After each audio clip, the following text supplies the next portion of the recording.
Hello, Tulsa fans. I am Bryce McKinnis, Tulsa World sports writer, and this is the TU Sports Extra podcast. Today, we are joined, of course, by eighth-year University of Tulsa head football coach Philip Montgomery.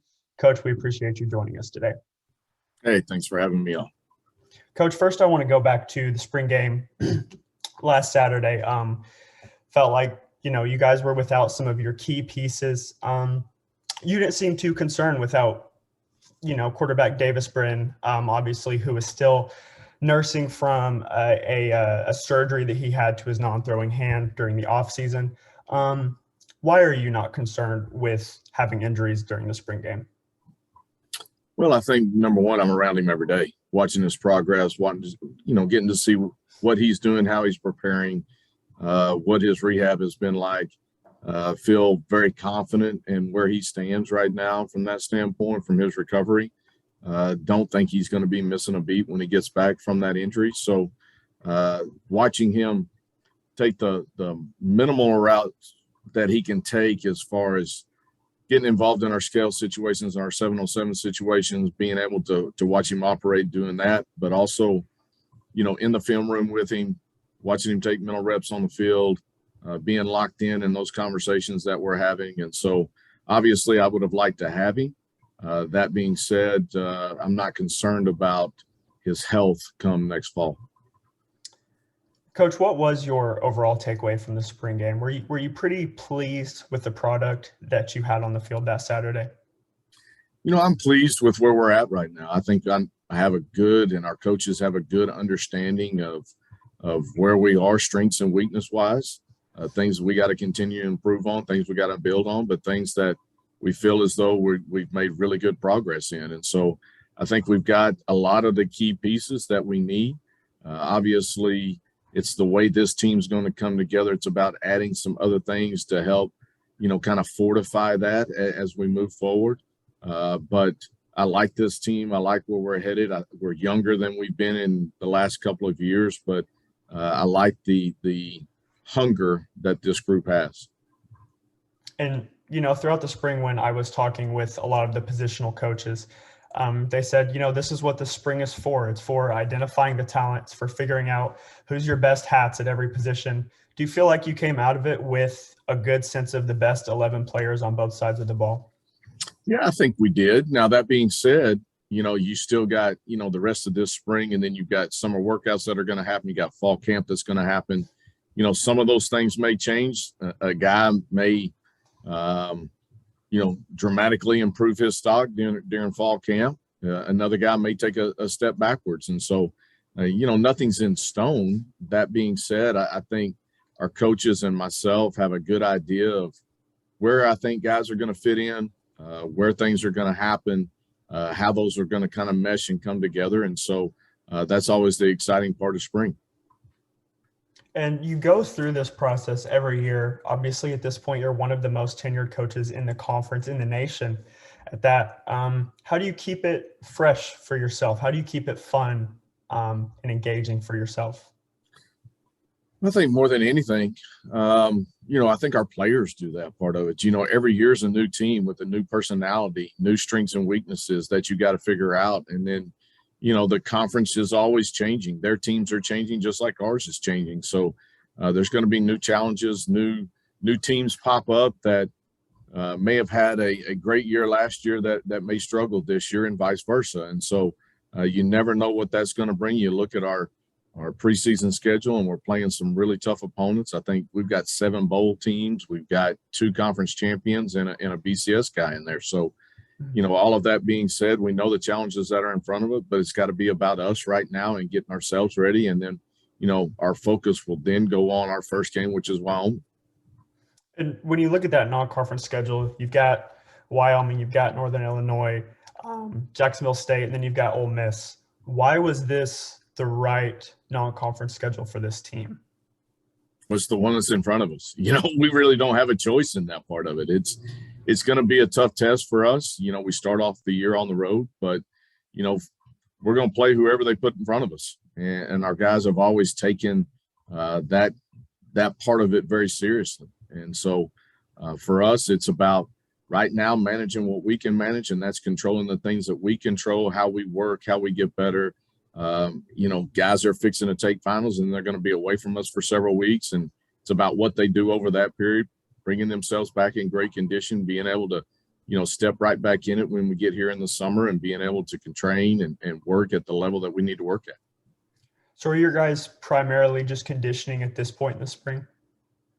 Yeah. So right now, obviously we've got about another week or so here of class left, and then we hit finals, and then during that time period, obviously they're intensely focused on finishing up class well, and then they get a little bit of break where they can kind of depress a little bit and get an opportunity to kind of just train on their own, and then they'll come back to us like May 24th, I believe.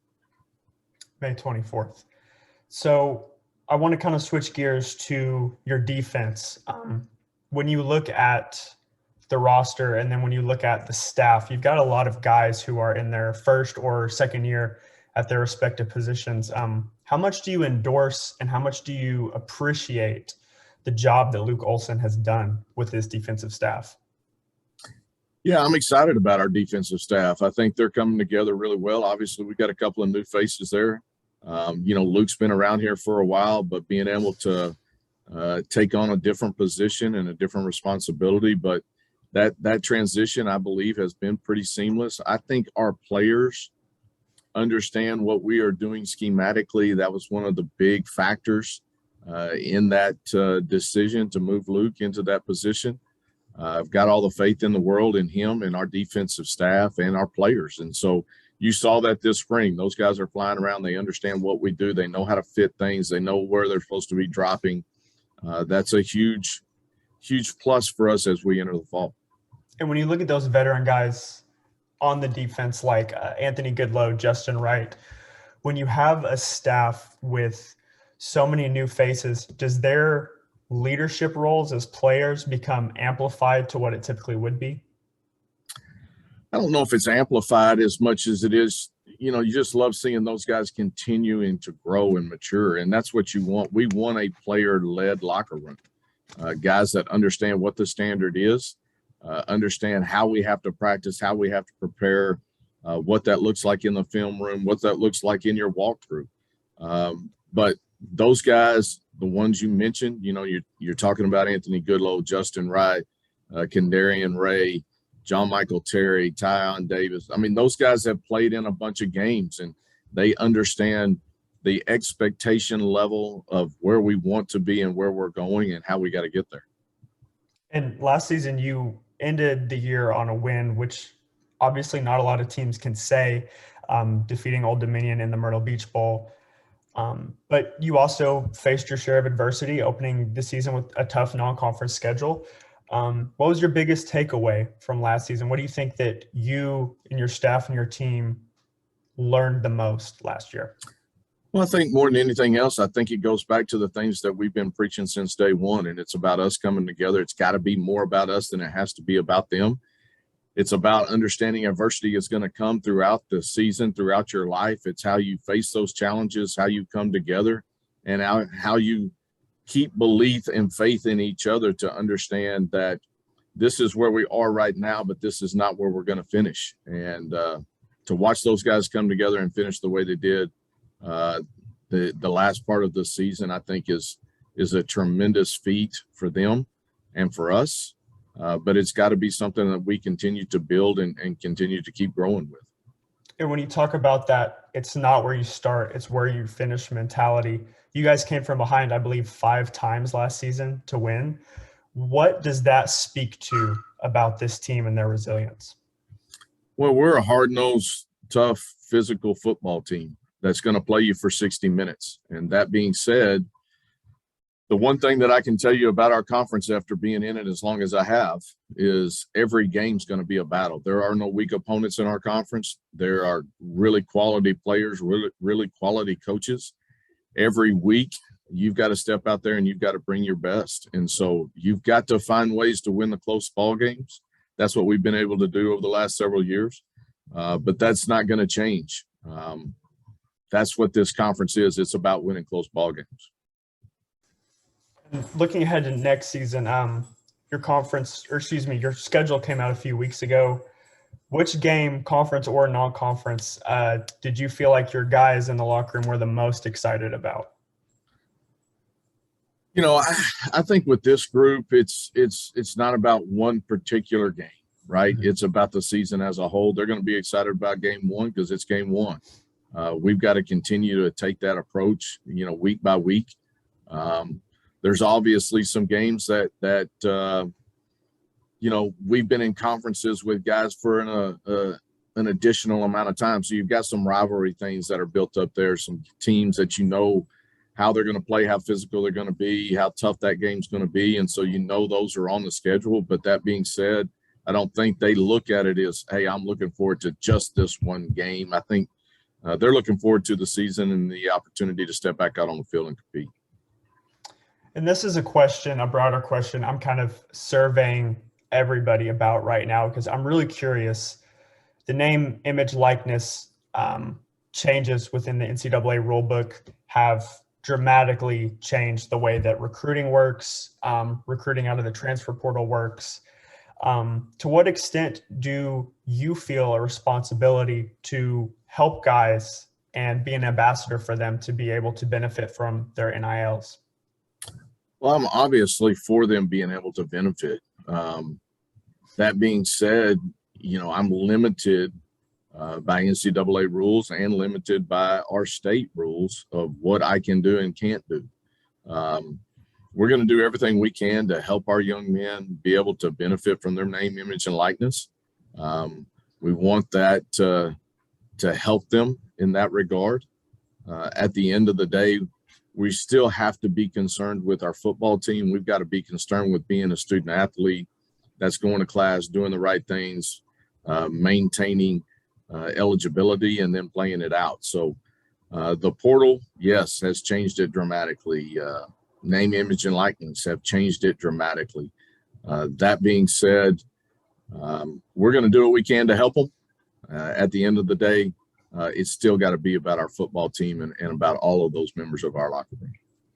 And do you or your players find it challenging with the NIL at the University of Tulsa, which is, of course, a great university, but as you know, with just under 3,000 undergraduate students, is one of the smallest schools competing in FBS football? I mean, obviously, there's some really pros and cons of being the smallest Division I school in America. That I think the pros of that outweigh the cons, right? The quality of education that you're going to be able to receive here, the weight that degree carries with it, being able to come here and understand that I'm going to be somebody on this campus. I'm not just going to be a number. We're going to talk about the things that are really positive about our university, about your experience playing here, the relationships that you're going to form when you get here, not just with inside this building, but also throughout the campus. And so I still believe those things outweigh some of the other things that you're talking about. And as NLI goes, that's going to be one of those bridges that we continue to cross, continue to work on. But guys can come here and still have a great experience and have an opportunity to be able to build up their following in that way.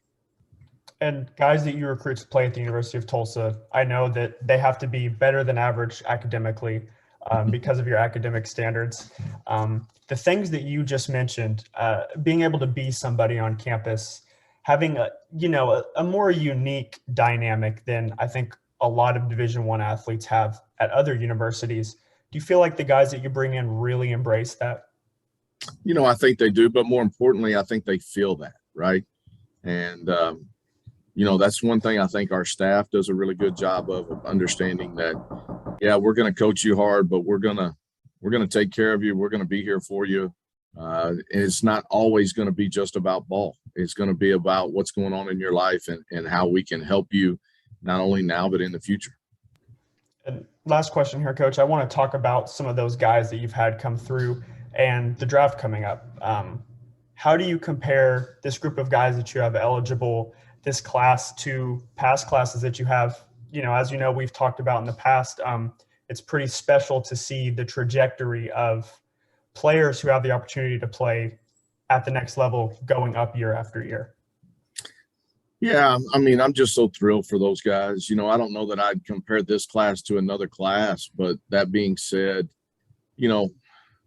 there's been some men here that have opened up those doors in the past, right? You think about some of the unbelievable players that have come through the University of Tulsa. And then our guys now being able to add to the legacy of those guys that came before them. And then when they get there, being able to not just get there, but to stick and make a name for themselves and continue to do well at that level. I think scouts and NFL teams are understanding the amount of talent that we have that is continuing to grow here. But we got guys that are hungry about getting better. They're hungry about their craft, and that's what has made the difference for them. And so to see, a Tyler Smith or a Chris Paul or a Josh Johnson or so many others that are in this class right now having an opportunity to live out their dreams and go play at the next level. I mean, that's so special for us as coaches, but more importantly, just to be able to have a small part of that and watch them continue to grow and have success. Coach Philip Montgomery, 8th year University of Tulsa head football coach. Coach, thanks for your time. Thanks for joining us today. Hey, thanks for having me on. Appreciate it. Mm-hmm.